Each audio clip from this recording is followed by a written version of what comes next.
round for Ruth, everybody. What's this time for masturbating? I mean, that's what the subway's for. Right. So your next comic performs regularly at the Crow over in Santa Monica and in Palm Springs. Please make some noise for Chris Fiddler.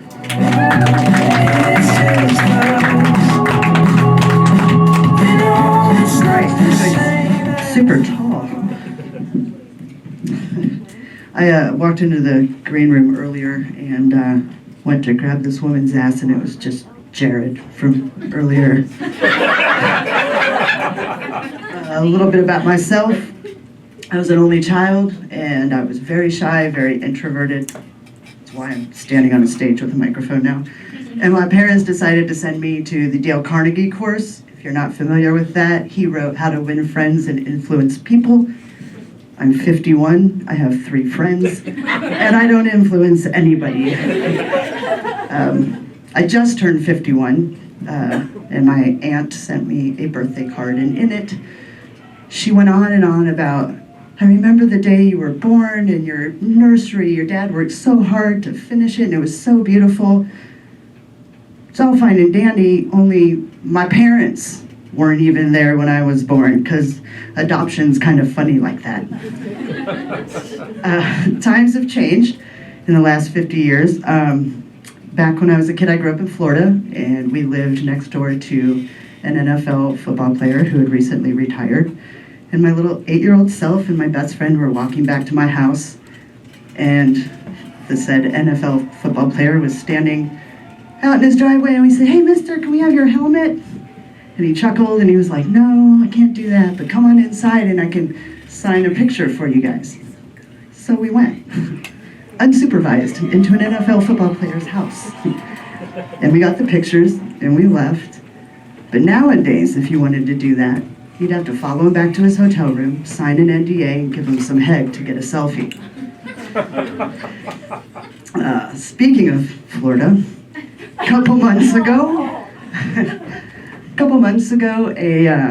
couple of women were arrested in a Daytona Beach bar for tossing a baby back and forth. What they didn't tell in the story was that back in a hotel room somewhere were 2 guys trying to bottle feed a beach ball. With aging pets, I've got some aging pets at home, comes a lot of vet visits. And it occurred to me that a vet visit for a dog is a lot like an alien abduction.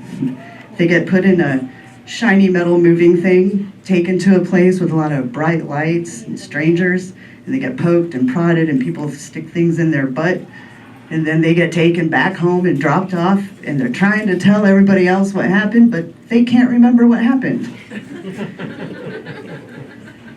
I live in Palmdale, unfortunately, and 20 years ago, this little church from Indiana, on the whole, decided to move to the desert together.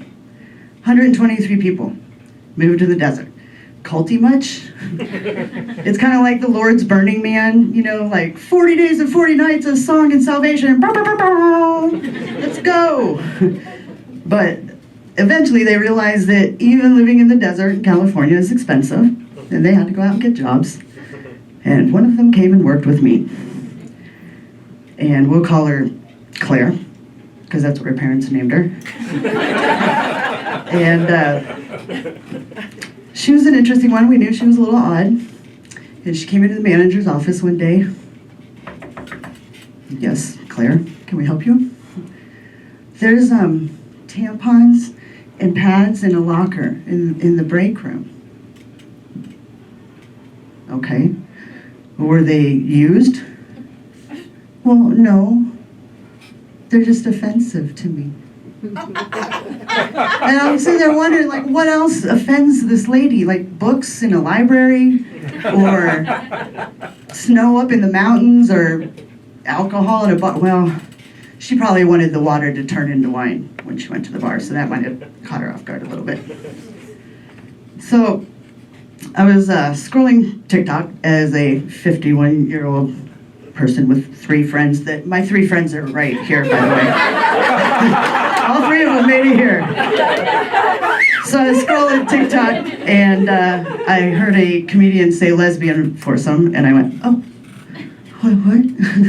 And I figured that she's either talking about a double date, a really small orgy, or, I forgot the last one, a golf outing. And then I got to thinking, golf is a lot like sex. It's a bunch of people trying to put their balls in a hole. It's a lot of water hazards, a lot of swinging, and a lot of guys trying to keep their stroke count down. That's my time, everybody. I'm Chris Fiddler. Thank you.